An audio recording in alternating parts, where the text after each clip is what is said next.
বিসমিল্লাহির রহমানির রহিম। আসসালামু আলাইকুম viewers, couple adventure and cooking YouTube channel থেকে আপনাদের স্বাগতম। যারা নতুন ভিউয়ার্স তারা আমার চ্যানেলটিকে সাবস্ক্রাইব করবেন, আর যারা সাবস্ক্রাইব করেছেন তাদেরকে অনেক ধন্যবাদ। আমার ভিডিওটা ভালো লাগলে একটা লাইক দিবেন, কমেন্টস করবেন, আর পাশে থাকা বেল আইকনটি চাপতে ভুলবেন না। বন্ধুরা, আজকে আমি আপনাদের খাসির মাংস দিয়ে পাতাকপি ভুনা রান্না করে দেখাবো। তাহলে চলেন আমরা রান্নাটা দেখে আসি। আমি কড়াইয়ে হাফ কাপ তেল দিয়ে দিয়েছি। এখন দিব ফোড়নের জন্যে শুকনা মরিচ, দারুচিনি, তেজপাতা,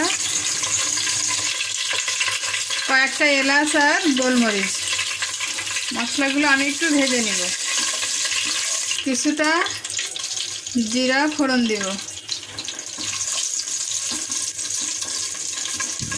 ফোড়নটা আমার ভাজা হয়ে গেছে, অনেক সুন্দর একটা ফ্লেভার আসছে। এখন আমি এর মধ্যে দিয়ে দিব 1 কাপ পেঁয়াজ।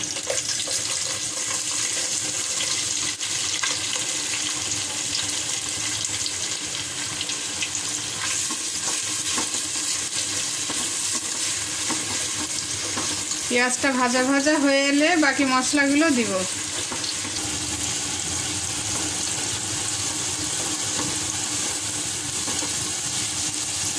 ভালো করে নেড়ে চেড়ে পেঁয়াজগুলো একটু লাল করতে হবে।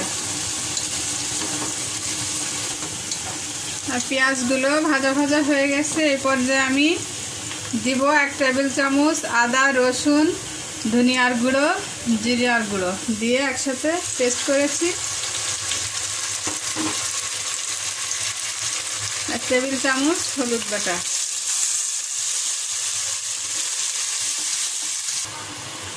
1 চা চামচ শুকনো মরিচের গুঁড়ো দিলাম, আর 1 বাটি দিব পেঁয়াজ বাটা।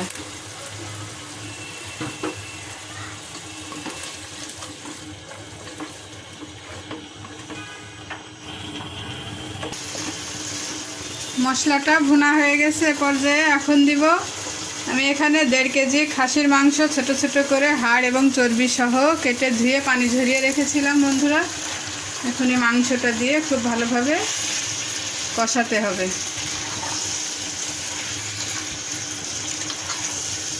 আমি লবণ একটু পরে দিব। লবণ দিলে এখন পানি উঠবে।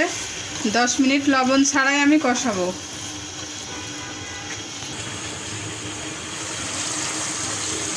আমি 10 মিনিট পরে আসলাম বন্ধুরা। এখন লবণ দিব।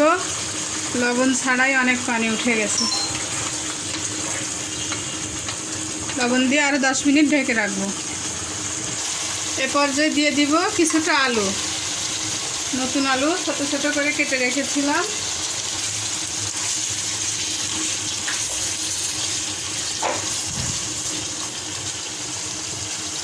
আবার ঢেকে রাখবো 10 মিনিটের জন্য। আবার 10 মিনিট পরে চলে আসলাম। আমার মাংস আলু প্রায় সিদ্ধর পথে। আমি এখন বাঁধাকপি দিয়ে দিব। আমি মিডিয়াম সাইজের একটা বাঁধাকপি পুরো এভাবে পিস করে নিয়েছি, দেখতে পাচ্ছেন। পাতাকপির জন্য দিব 1 টেবিল চামচ লবণ আর কিছুটা কাঁচামরিচ। মাংসে লবণ মরিচ সবই দেওয়া আছে, এটা পাতাকপির জন্য।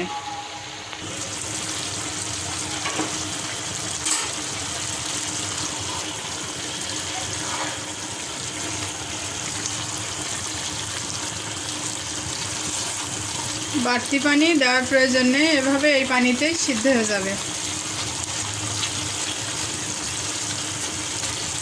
আবার 10 মিনিট ঢেকে রাখবো বন্ধুরা।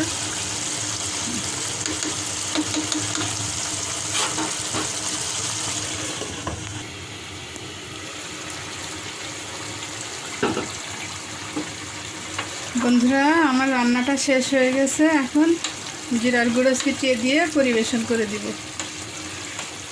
একটু মাখা মাখা ঝোল থাকবে এরকম। বন্ধুরা, আমার রান্নাটা শেষ, আমি পরিবেশন করে দিয়েছি।